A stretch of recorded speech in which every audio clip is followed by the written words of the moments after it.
I'm gonna cry, I'm gonna cry, I'm gonna cry, I'm gonna cry. I don't have flood insurance. I don't like it. Going for vintage, but I went haunted house. Do you hate me yet? It's been a long day. Because I'm done. I'm so done with this bathroom. If you can't tell, this is the bathroom that almost broke us. But in the end, I promise you'll be blown away. So stick around and see how we turn this basic blue, boring bathroom into something incredible. You wanna know something funny? I told myself that whenever I bought this house, I'm just gonna do one room at a time, and I'm gonna finish that room until it is 100%, and I'm not gonna start another one until that room is done. Here I am, starting the 4th room, and I haven't finished the first 3. But we're not gonna focus on that. We're gonna do this bathroom. We bought a very basic 90s builder grade home, and my #1 goal is to add as much character as I possibly can without breaking the bank. Starting with this bathroom, previous owner really liked blue because almost every single room in this house is painted blue. I prefer green, so that's my first step. I mean, not really. That's like step number 5 million. You'll see what I plan. After scouring the internet for some inspiration, I finally decided on a design. And the first step was to clean the walls with the Zep wall cleaner. They were kind of gross looking. So I wanted a beadboard, but I am not good with power tools. Instead, I ended up getting this wallpaper, which was quite a bit easier for me to apply than trying to measure and cut actual pieces of beadboard. The actual first step to these wallpaper is to prime the walls, so I did go ahead and do that, but the camera didn't catch any of it. So here's another view of the bathroom, just because.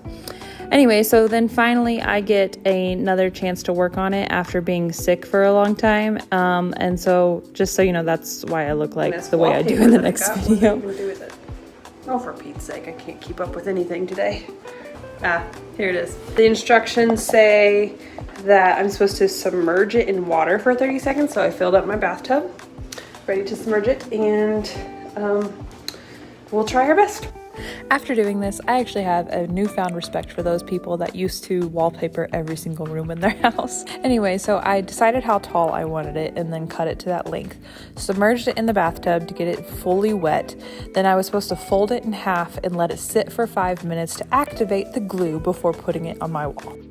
The instructions do say, I'm sorry, I'm looking really rough today, to wipe off the excess paste, but good Lord, that was like pouring an entire bottle of glue out.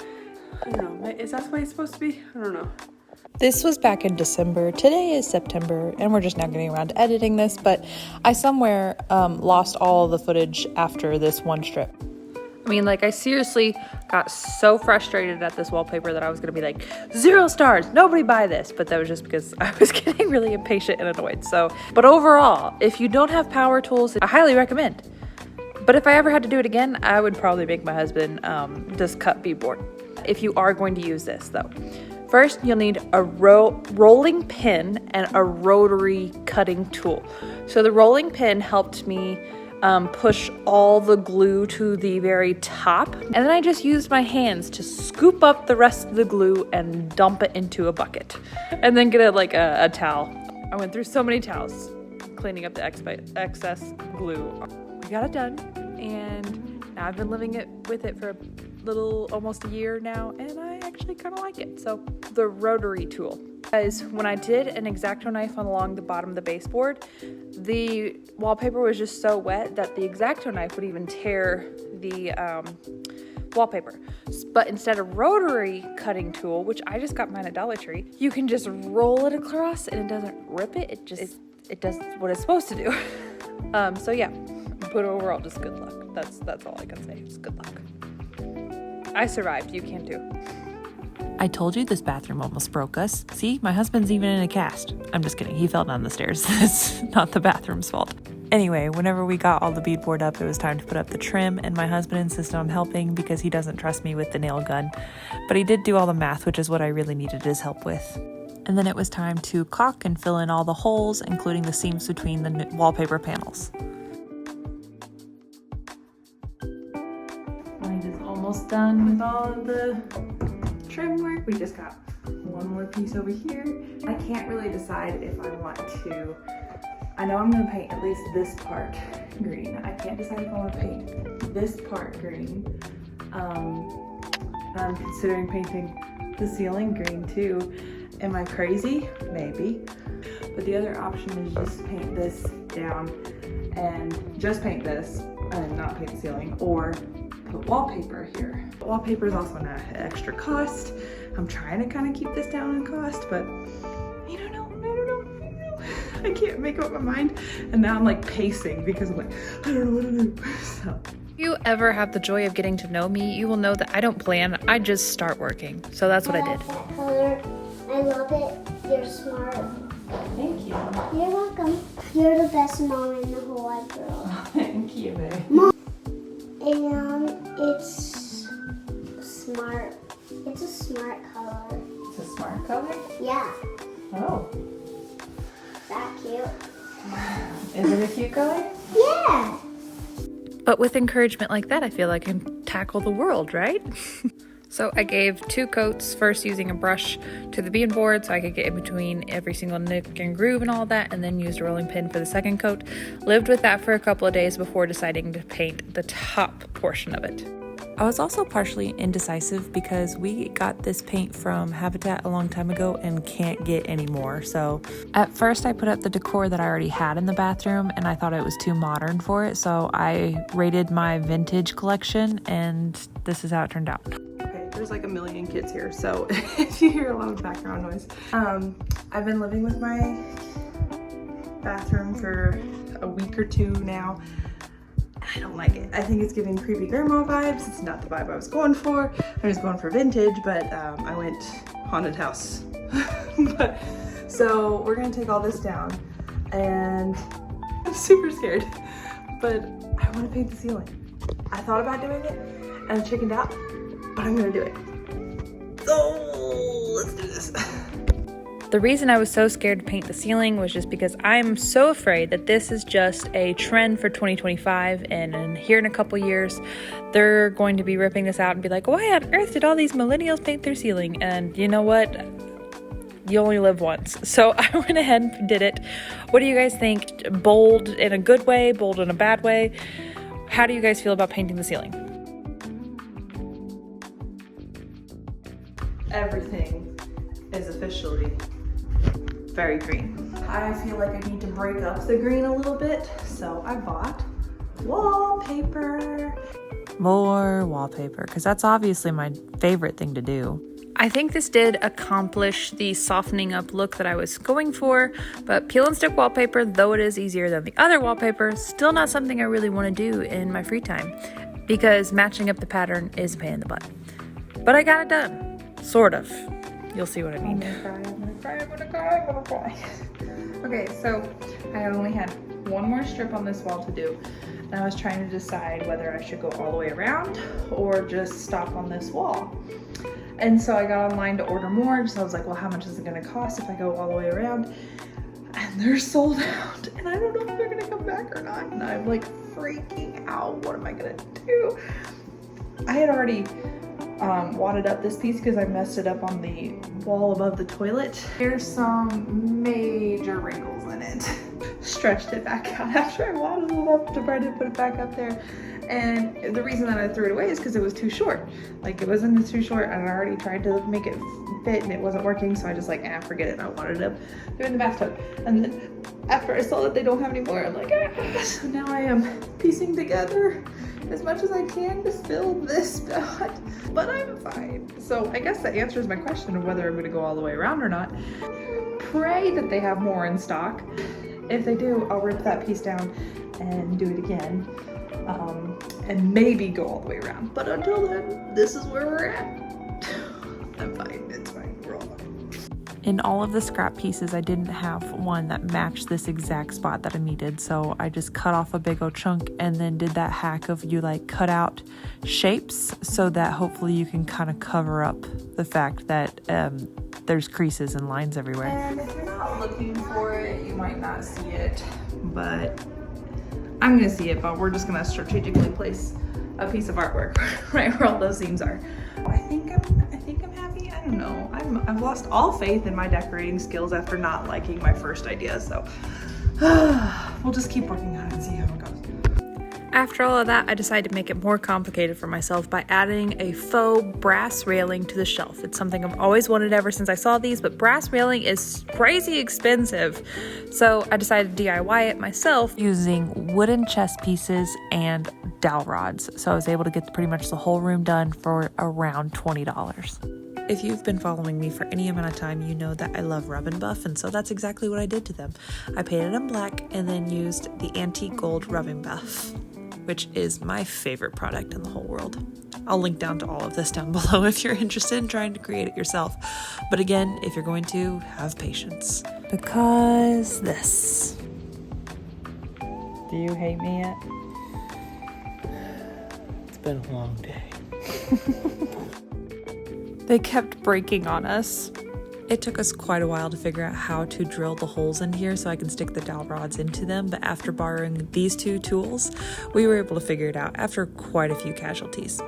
But once we got them all cut, then I was able to just wood glue them together, and then I wood glued them to the shelf. And with all of that work, we are only done with the half of the room. Now it's time to tackle the other half of the room, which is this cabinet. We can't afford to get new cabinets, so the other option is to either paint or stain. I personally don't like painting cabinets, but I sure do wish I did, because that would have been a lot easier than staining them. I learned a lot during this process, and it was long and tedious, but I love the results, I think. I don't know. You guys tell me at the end. First step, though, was to degrease them, and guys, you would not believe how dirty they were. Next step was to sand, and more sanding. I never want to see a sander again. But will I do this again? Yes, because I also have a kitchen that has oak cabinets, and we will be sanding those as well. So be sure to like and subscribe to see me torture myself in the next video. I'm kidding, but you should still like and subscribe. One eternity later. Sorry, still sanding. Okay, so this next thing I'm doing, I'm not 100% sure on. I feel like I've seen somebody do this before, but for the life of me cannot find anyone else. But I'm gonna do it anyway, just because I don't trust my sanding abilities. Tan wash the wood before I stain it, kind of calm the wood down a bit, so hopefully this works. This might turn out terribly, but I'm praying that it doesn't, because there's no going back after I do it, because whatever, but it's gonna be fine. It's fine. For how I said I just go for things and don't really think about it, this is one of them, but it actually ended up really good. I used 1 part of the cashew chalk paint and 3 parts water, wiped it on there, immediately wiped it off. You can see the difference. This one's much lighter than this one. In person though, you don't see nearly as much of this two-toned in this one as you do this one. So hopefully that worked. And good news, it actually did, because there was one part that I missed getting some of the tan wash on, put the paint stain over it, and one little part is more orange than the rest of the cabinet. So I like it. When I let that dry, I then used Heritage Stain in the Provincial color. So I'll link that down below. I'm about to cry, guys. I didn't realize that whenever I was cleaning up the paint wash, it dripped and I can't get it off. But I also forgot to stain the other side of this, so it was the only one that did it. So we might be just living without one cabinet door for a while. Because I'm done. I'm so done with this bathroom. Don't cry, don't cry, don't cry, don't cry. We're on the home stretch, and I fixed that door, and it's fine. We survived. Anyway, once I was done staining, I sealed it with a polyacrylic, and then Lane hung up the cabinet doors for me. I went ahead and replaced the hinges with some soft close, so that just kind of makes it feel more high-end, and got new handles for all the doors and drawers. If anyone needs a plumber, I know a really great one. Guys, just to let everyone know, I did offer to YouTube it and figure it out on myself, but on my own, by myself. I don't have flood insurance. He doesn't trust me.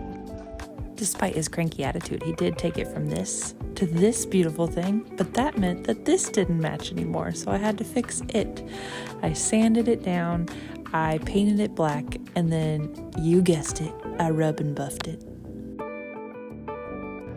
And the saga continues.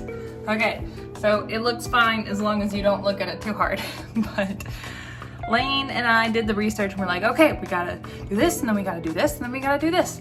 And the last step was to seal it with water-based poly, what's the word I'm looking for?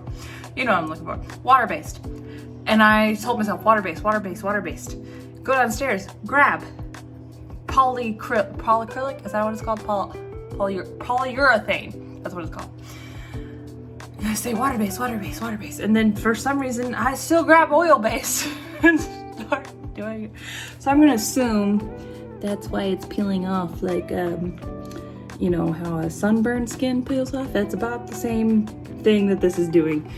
But as long as you don't touch it, it should be fine. The bathroom's so close, guys. It's so close to being done. Then, if I haven't added enough drama to this room already, I decided to add a cling thing, what do you call these things, to the window to make it look like I have wrought iron piping in the window. And I'm still on the fence about this, but what do you guys think? Tell me what you think. But if you are going to do it, this is the best way to cut the edges, is get a squeegee and then put it up against the... It's amazing. It was life-changing. Probably everybody else already knows this, but I didn't. So there you go.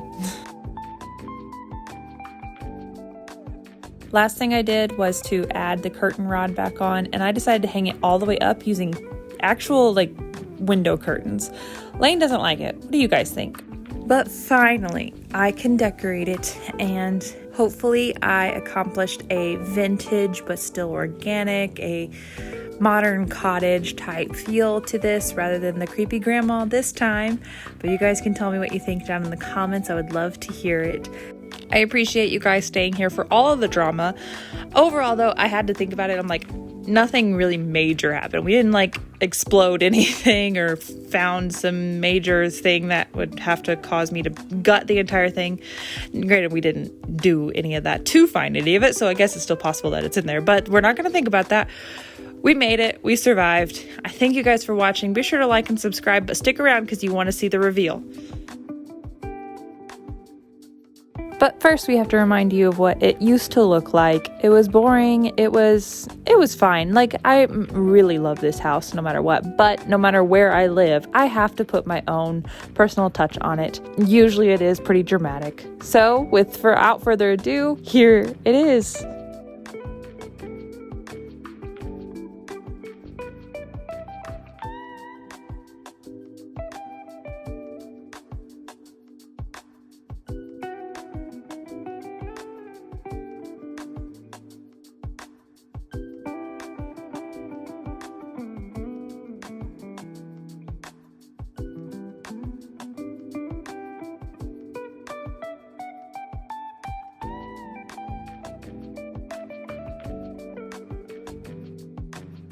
All right, I think I like it.